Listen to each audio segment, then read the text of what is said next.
Hello guys, welcome to my channel.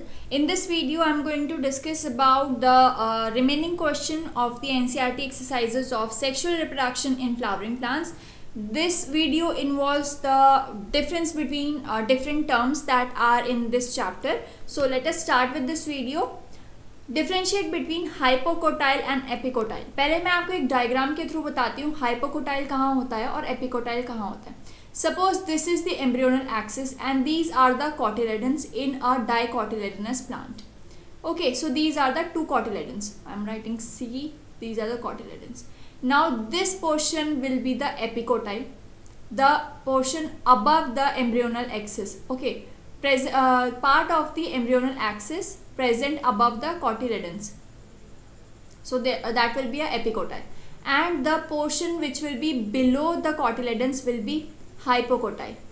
So hypocotyle will lead to the formation of root system and epicotyle will lead to the formation of the shoot system. So what is written here? Let's read this.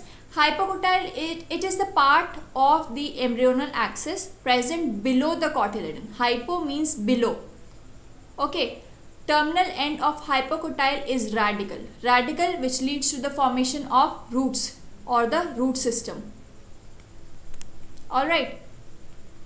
Then epicotyle is a part of the embryonal axis present above the cotyledons, and terminal end of epicotyle is the plumule which will lead to the formation of the shoot system. Alright. I hope this is clear. Let's move on the next question, which is the differentiate between the coleoptile and coleorhiza. So coleoptile is the sheath that protects the young shoot tip. Okay, so it is protecting the shoot tip. Young shoot tip को protect कर रहा है कौन? Coleoptile. और जो coleorhiza है, it is protecting the root, or you can also say root tip. Okay. So that is the difference between coleoptile and coleorhiza. एक tip बताती हूँ मैं आपको इसको रिमेंबर करने की. coleoptile में there is no R, so there is no scene of root. Here in coleorhiza you can see double R, so you can relate it with the root. So this is protecting the root. Coleoptile has shoot apex, leaf primordia in a hollow foliar structure. Leaf primordia will lead to the formation of new baby leaves when the shoot system will start growing. And this part of coleoptile, this coleoptile covers the plumule and it breaks the seed coat and elongates on germination, comes out of the soil and it appears green. Okay, now coleorhiza covers the radicle and the root cap because it is protecting the root or root tip. It breaks the seed coat and stops the growth. Okay, it is not elongating like the coleoptile. It remains within the soil. It is not coming up above the soil because it is forming the root system. So it will be remaining inside the soil and it is basically whitish or brownish in color. Okay. So here you can see scutellum is basically the cotyledons in monocots. This is the coleoptile which is shown as a hollow foliar structure. This is the hollow foliar structure which consists of the shoot apex as well as it has the leaf primordia. Okay, it is also having the leaf primordia. Then we will see the coleorhiza. It is covering the radicle and the root cap. So it is present below at the below surface, and coleoptile is basically at the above surface in a embryo. Now we will talk about integuments and testa. Integuments are the outermost protective covering of the ovule. So here you will remember the word ovule. Integuments are related to the ovule, and testa is the outermost protective covering of the seed. Testa is related to the seed. Integuments have living cells, are smooth and thin, and their cells are basically smooth and thin, whereas testa has non-living cells. It is hard and thick. Okay, so testa क्या है? Seed में है. Seed की जो covering है वो non living cells की बनी हुई है, जबकि इंटेग्यूमेंट्स ओव्यूल के अंदर है और ये लिविंग सेल्स के बने हुए हैं. There are no sclerids present in integuments, whereas sclerids are present in the testa. And integument is basically a pre-fertilization structure which converts into testa after fertilization. तो इंटेग्यूमेंट्स कब कहाँ पर प्रेजेंट होंगे, ovule के अंदर प्रेजेंट होंगे और वो प्री फर्टिलाइजेशन स्ट्रक्चर्स हैं। टेस्टा जो है वो पोस्ट फर्टिलाइजेशन स्ट्रक्चर है जो कि सीड को कवर करेगा। सीड कहाँ से बनेगा, ओव्यूल्स के थ्रू सीड बन रहा है।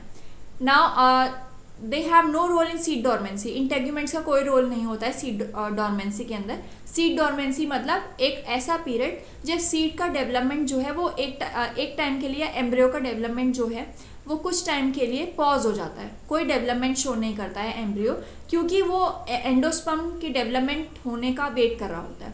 Till the endosperm is developed there is no development in the embryo, so this period is known as seed dormancy. Okay, तो इंटेग्यूमेंट्स का कोई रोल नहीं होता है सीड डॉर्मेंसी के अंदर, जबकि सीड जो टेस्टा है वो सीड डॉर्मेंसी में हेल्प करता है। वो बिल्कुल इम्परमिएबल हो जाता है सीड डॉर्मेंसी के टाइम पे, वो बिल्कुल वाटर का पासेज नहीं होने देता, ठीक है, and it becomes impermeable. Now this integument is permeable to water क्योंकि उसके पास लिविंग सेल्स है। Living cells different type of transport कर रही हैं एक दूसरे के थ्रू।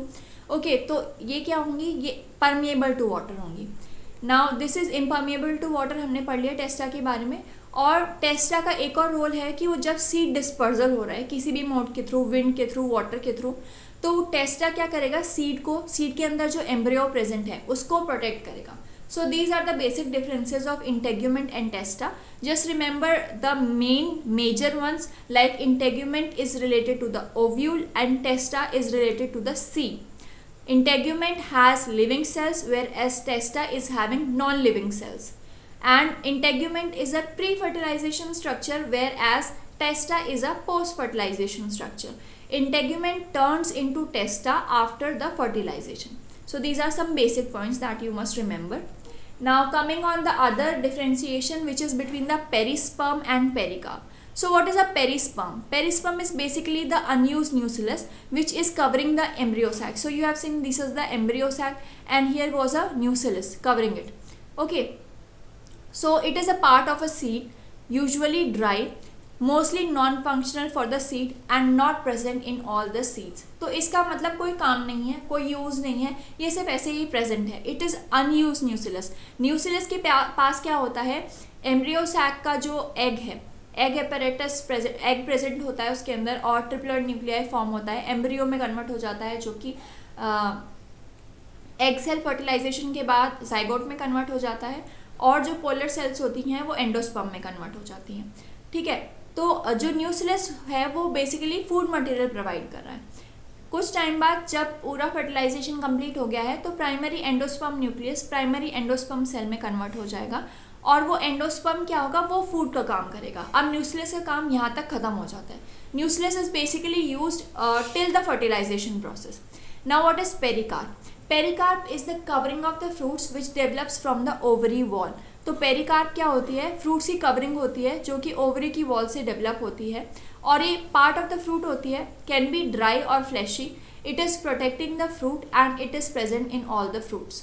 ठीक है, अब आप कोरिलेट कर सकते हैं कौन सी चीज़ पेरिस्पर्म कर रहा है और कौन सी चीज़ पेरिकार्प कर रहा है। तो इनके बीच में कोई रिलेशन नहीं है, ऑल्दो बस ये है पेरिस्पर्म और ये थोड़े साउंड करने में एक जैसे लगते हैं दोनों words. Perisperm is the unused nucellus whereas pericarp is the outermost covering of the fruits. That's all for the differentiation question in your NCERT exercises.